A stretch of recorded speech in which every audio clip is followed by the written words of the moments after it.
Гаши тврди парламентарното мнозинство е стабилно независно што Таравари го напуштил. Зијадин Селапак го прашува Таравари јавно сега да каже кон кого планира да се припои. Сепак и власта и опозицијата тврдат дека се стабилни, откако пак собранискиот спикер Гаши, давајќи отчет за сработеното во неговиот едногодишен мандат, одговарајќи на новинарски прашања како го коментира заминувањето на Таравари од парламентарното мнозинство, само посочи дека веројатно тоа е процес кој подолго време бил планиран, но нема да се одрази негативно врз стабилноста на парламентарното мнозинство. Се чисти сцената, се знае точно како ќе продолжи понатаму парламентарното мнозинство. Парламентарното мнозинство е стабилно и ние ќе продолжиме да работиме во функција на интересите на граѓаните на оваа земја.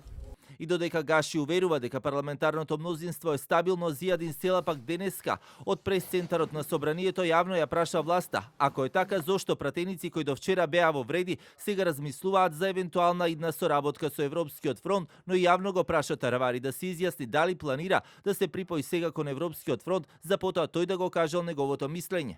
За среќа, од таа изјава дека ќе има пратеници од Европскиот фронт кои ќе се припојуваат кон не знам, вреди или мнозинството, значи самиот тек на работите и тоа што се има случајно покажува дека тоа е голема лага. Во врска пак со политичките ставови кои ќе треба да ги изнесат и на седницата, која ќе треба да се гласа за изборот на Трајко Славевски за гувернер од Алијанса на села, денеска се изјаснија дека нема да го поддржат, бидејќи според нив имало покомпетентни личности, а пак за телевизија 24 од Европскиот фронт велат дека нема да гласаат, односно ќе гласаат и против изборот на Азир Алију за министер за здравство.